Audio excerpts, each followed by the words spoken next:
이번 주말 내내 계속 사회적 이슈로 떴던 겁니다. 대림동 길거리 남녀 살해 사건. 아 이거 진짜 이거 속색이다 이거 사람들 이거 와서. 아 이거 저 너무 깜짝 놀래가지고. 예. 아 뭐 사실 수사하는 사람들이야 이런 사건 대림동에서 일어나는 거 알고 있습니다. 그런데 이게 잊혀질만 하면 또 한 번씩, 잊혀질만 하면 한 네. 번씩 이렇게 된 그 흉기를 갖고 아무렇지도 그러니까. 않게 살해를 하는 걸 보면서 너무 놀라지 않을 수가 없습니다. 22일 날 났네요. 22일 날 저녁에. 네, 20일 날 저녁인데요. 그 대림동에 있는 중국 음식점 앞에였대요. 그 인도에서 남성 2명이 몸싸움을 벌이고 있었대요. 네. 옆에 있던 여성이 그 말리고 있었나 봐요. 네. 그런데 그 말리는 여성까지 살해를 한 겁니다. 이게 보니까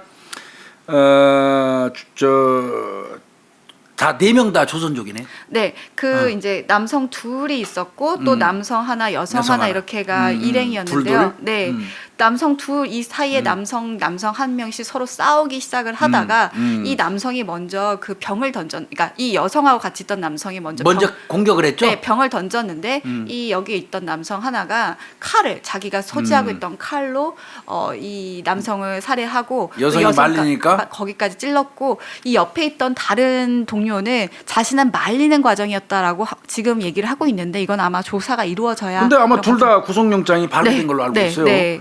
이게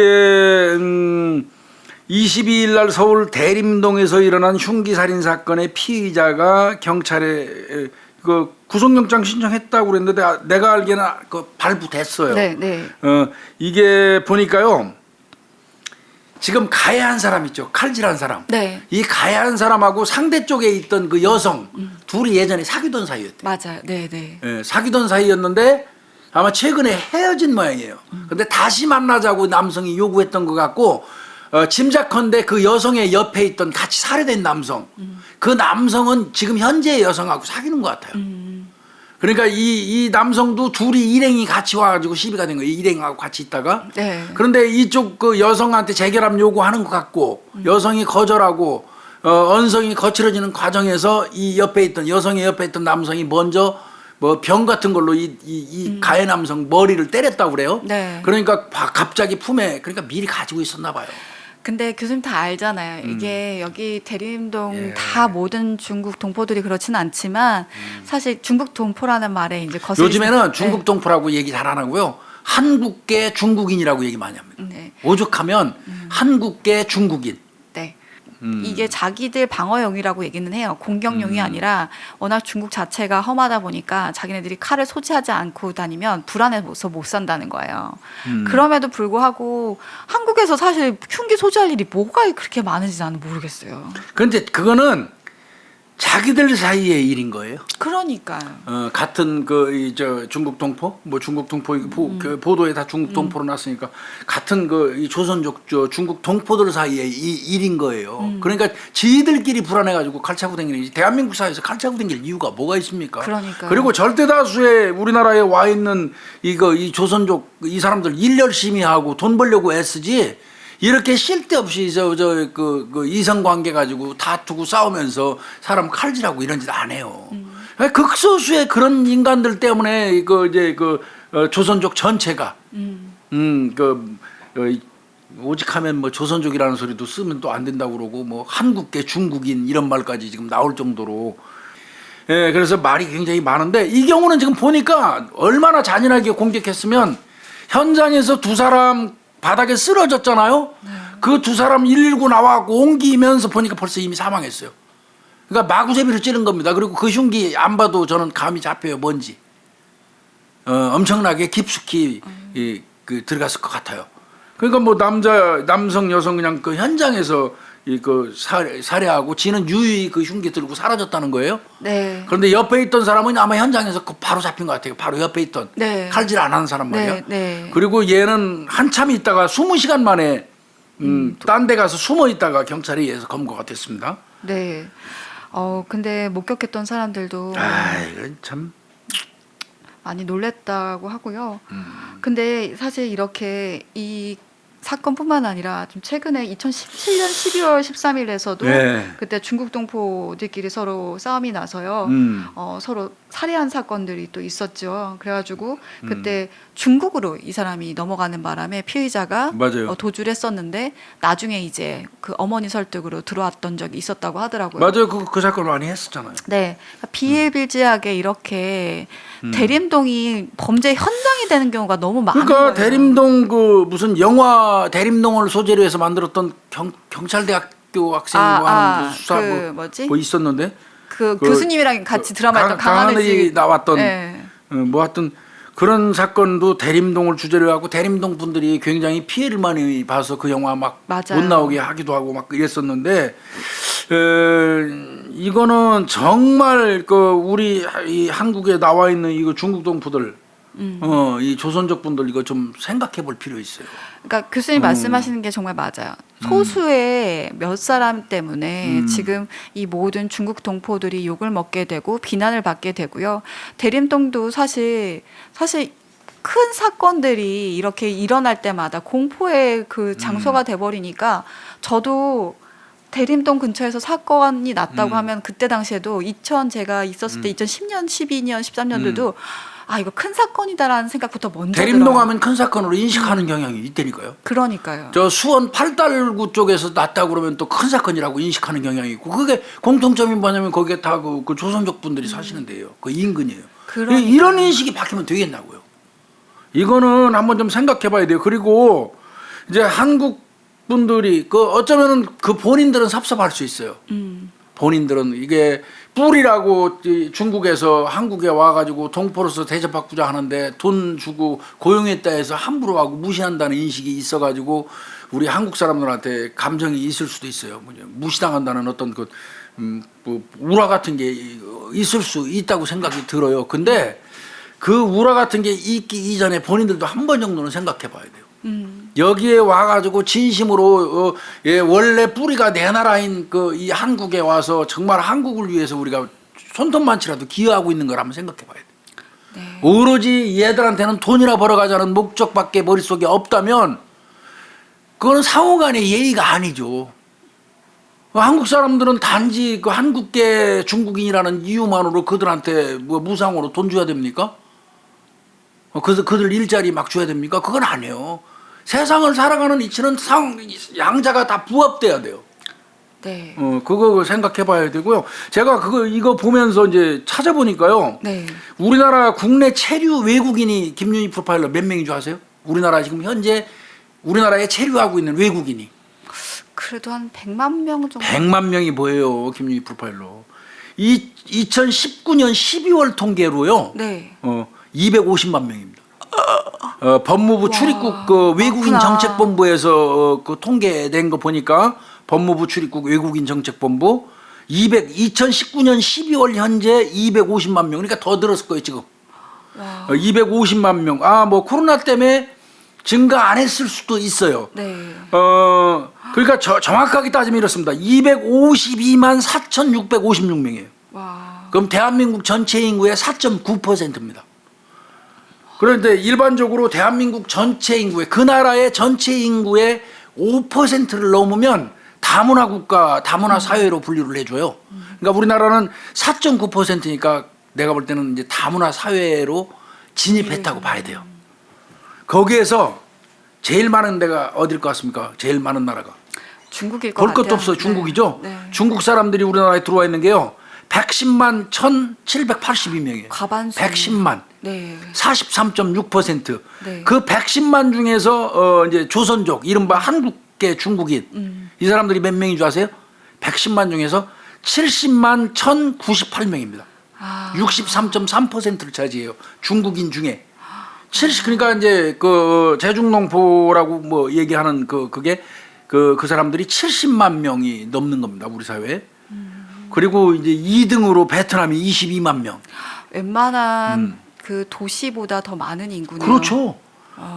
대단한 거예요. 베트남이 2위가 22만 명, 태국이 20만 명, 미국이 15만 명, 일본이 8만 명, 우즈벡이 7만 명, 필리핀이 6만 명, 러시아가 6만 명, 인도네시아가 4만 명, 몽골이 4만 명, 캄보디아가 4,750 몇 명이래요. 제일 많이 분포되어 있는 건 경기도에 41만 명이 거의 다 있어요. 공장 안산. 때문에. 안산 뭐 이런 거든 거. 그리고 서울에 28만 명 정도 있고요.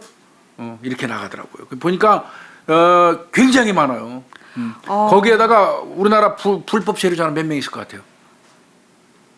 그러니까 이게 지금 이 사람들은 법적으로 등록이 돼 있는 사람들인 그렇죠, 거죠. 그렇죠.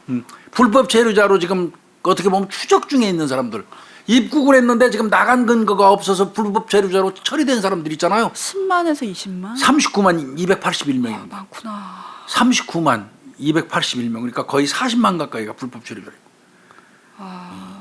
그다음에 이제 중요한 거 있죠. 이거 우리가 한번 다뤘었어요. 난민 신청자가 네. 지금 난민 신청자는 94년 이후에 94년 이후 2009년 12월까지 난민 신청한 사람들이 64,358명이라고 그래요. 많구나. 그런데 심사를 해가지고 28,600명 중에서 이제 난민은 지금 1,000명 조금 넘게 인정해줬고요. 나머지 한 2,000명 가까이는 그냥 인도적인 체류허가만 해줬어요. 그러니까 6만 명, 6만 한 5천 명 중에서 인정해준 거는 1,000명 조금 넘고요. 2,000명 정도는 인도적 체류허가, 그러니까 약 3,000명만 이제 정식으로 승낙해준 거고 나머지는 다 돌려보내는 그런 케이스인 것 같아요.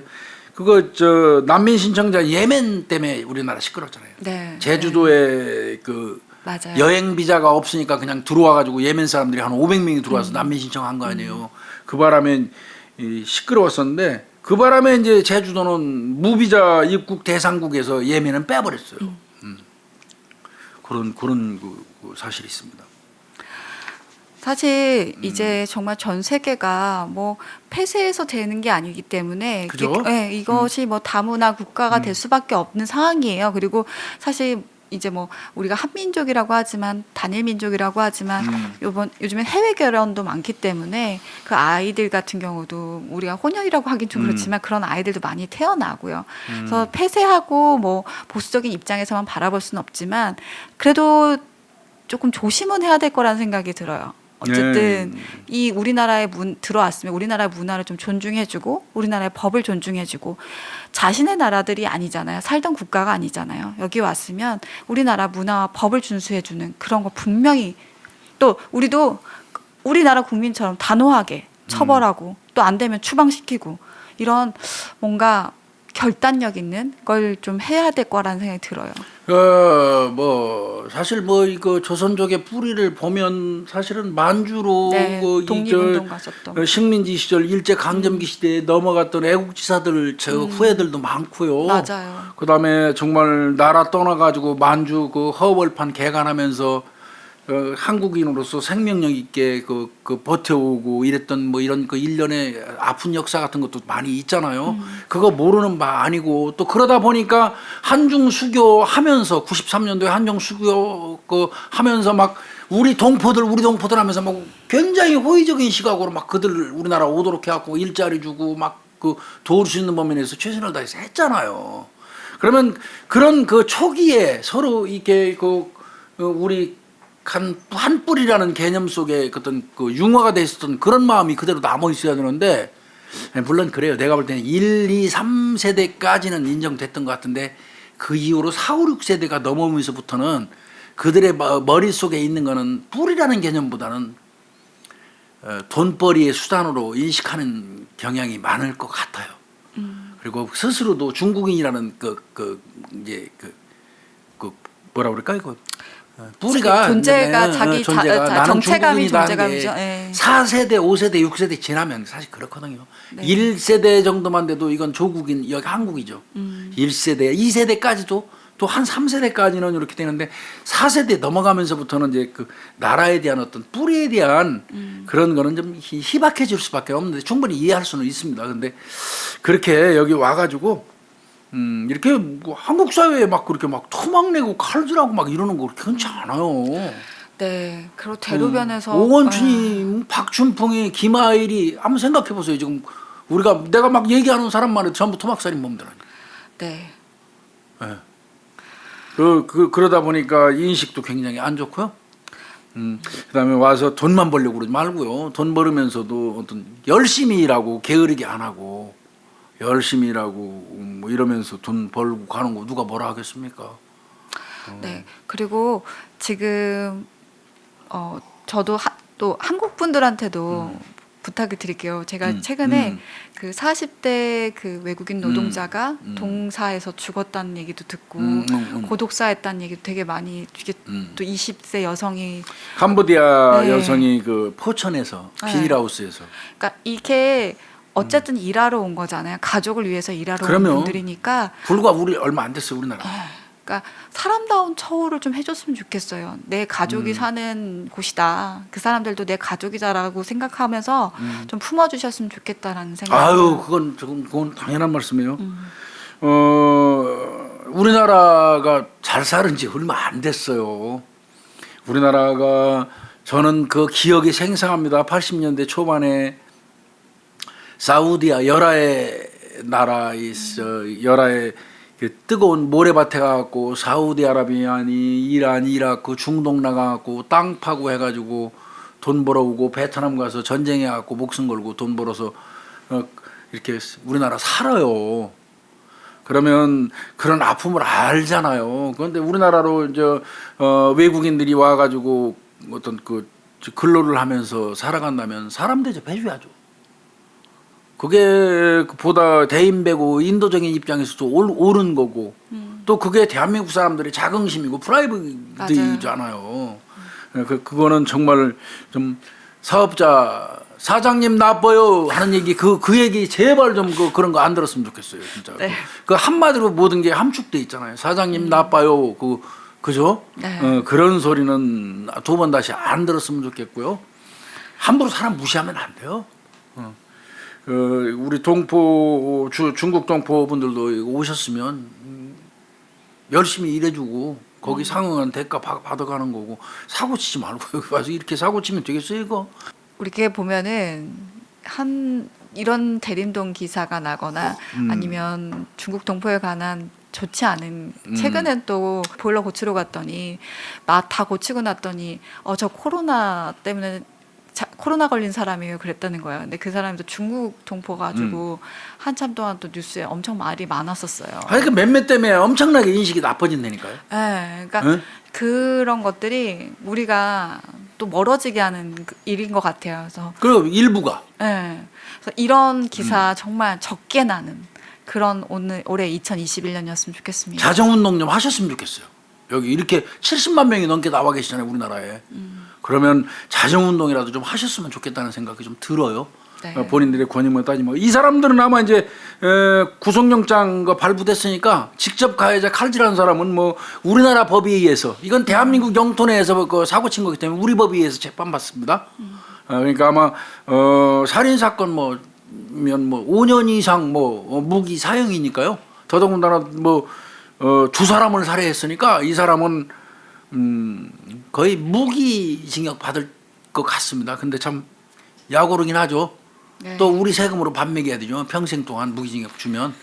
이런 경우는 어떻게 그냥 차라리 무기징역을 줘가지고 중국 쪽하고 협의해서 던져줬으면 좋겠는데 거기 가서 어떻게 처리되는 말다. 이 사람들은 내가 볼 때는 동정의 일말에 가치도 없는 사람들이니까요. 죽은 두 분을 생각하면 이 사람도 솔직히 얘기해서 살으면 안 되는 사람. 아주 그런 사건 한번 또 취급해봤는데 네, 조심스러워요. 하여튼 이 말을 하는 때는. 네, 좀 씁쓸한 사건이었습니다. 다음 사건 한번 보겠습니다. 저 이거 읽고 정말 소름이 쫙 예. 끼쳤어요. 그렇죠. 만약에 제 집에 누가 몰래 와서 잠깐씩 있다 간다고 한다면 너무 소름 끼칠 것 같아요. 도어락 같은 영화 도어락 같은 맞아요, 일이 맞아요. 현실에서도 지금 일어나고 있는데요. 혼자 사는 여자 없는 틈에 집안 들락날락. 1년간 몰랐던 거네 여성분은. 네. 그러니까 내가 없을 때 어떤 누군가가 내 집에 들어와서 놀다 갔다는 사실을 모른 거예요 1년간.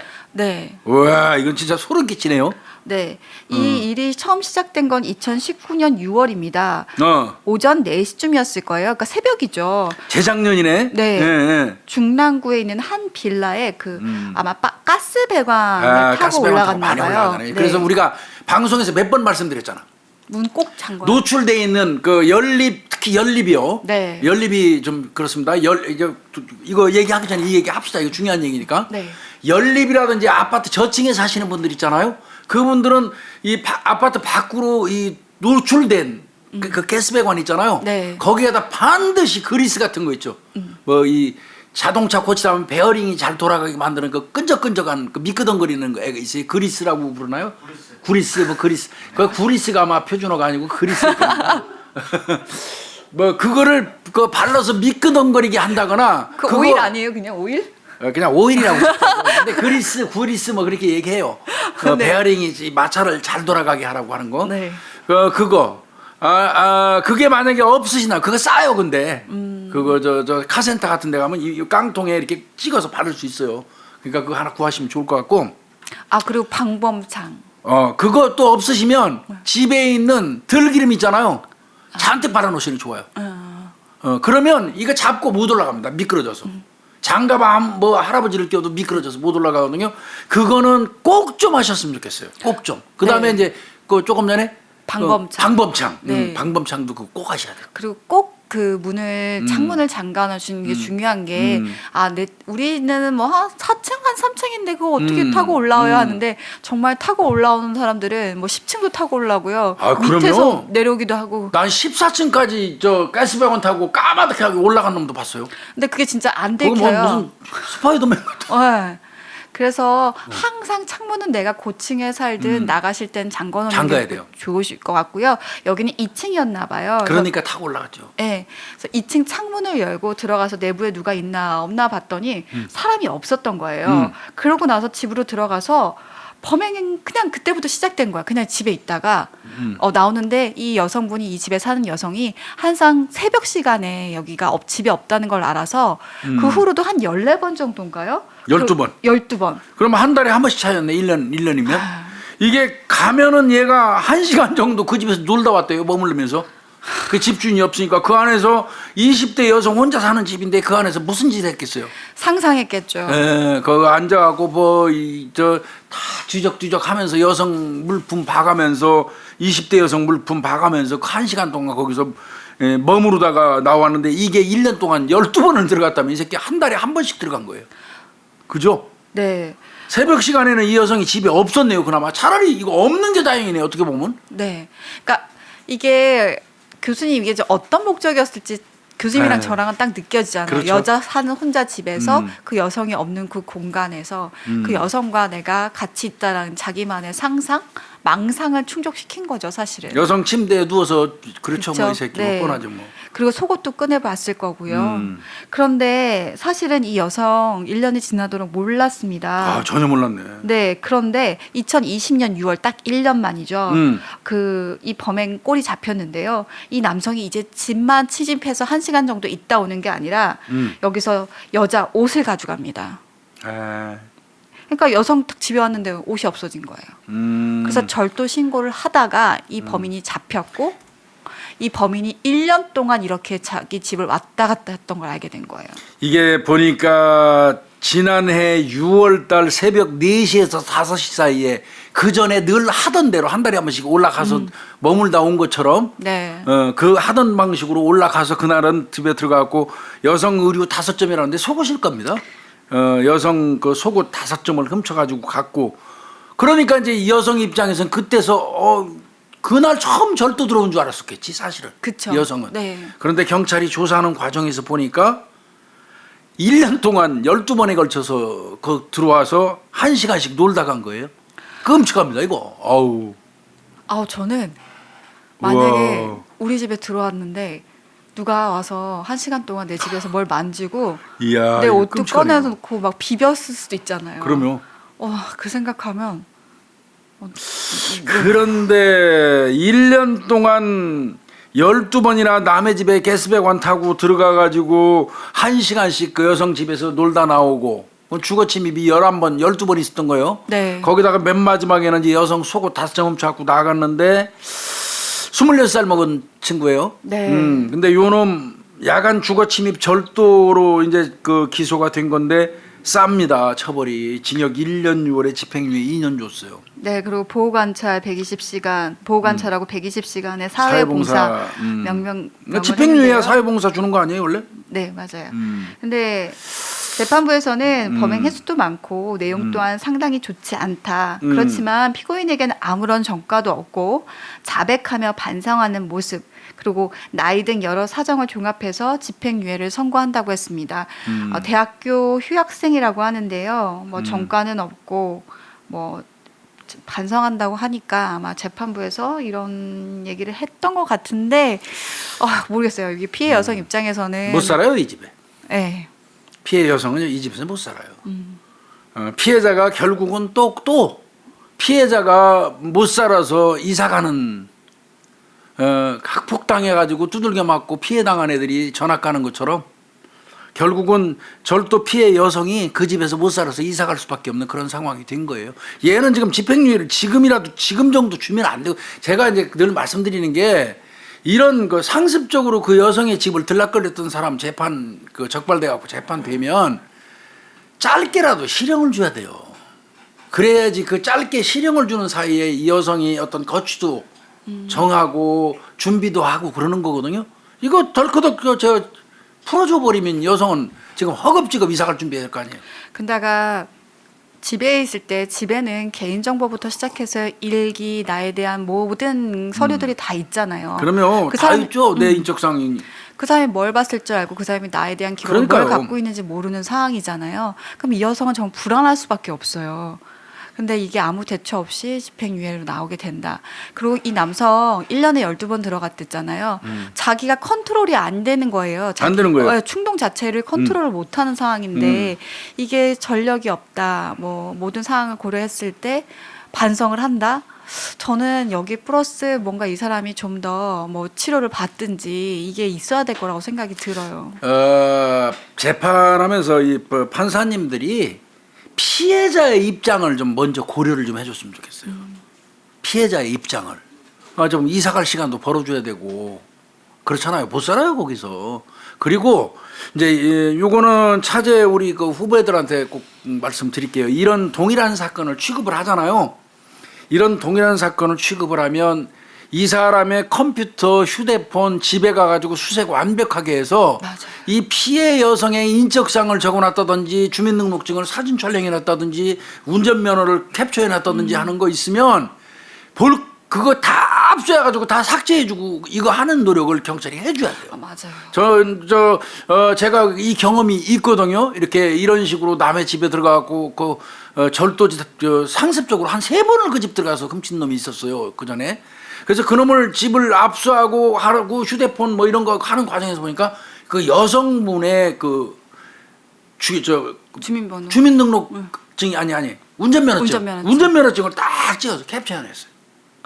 깜짝 놀랐어요. 그거 보고 이거 이런 거 경찰이 신경 써야 되겠구나. 그래서 그거 다 삭제하고 아주 그냥 완전히 초기화시키고 뭐 그 이외에도 혹시 그 펜 같은 데로 노트 같은 데서 수기로 인적사항 적어놓은 게 없나 해서 형사들이 가갖고 그 가지고 있는 게 노트 뭐 일기장 비슷한 건 달력까지 탁상 그 메모까지 싹 다 뒤져본 적이 있어요. 그러니까 다행히 없어서 이제 그 정리를 했는데 그거는 우리 형사들이 조금 노력을 해주셔야 돼요. 네. 그래야지 2차 피해 막을 수 있습니다. 네. 좀 힘드시더라도. 그리고 또 그거를 수사하다 보면은 또 다른 여죄라든지. 그죠. 그리고 이 남성의 성향 같은 것도 파악할 그렇죠. 수 있다 보니까 교수님이 말씀하신 거 진짜 후배들이 많이 봐줬으면 좋겠어요. 하여튼 이 부분은 조금 판결 관련돼서는 유감입니다. 그 피해 여성분 얼마나 놀랬겠어요. 네, 수고하셨습니다.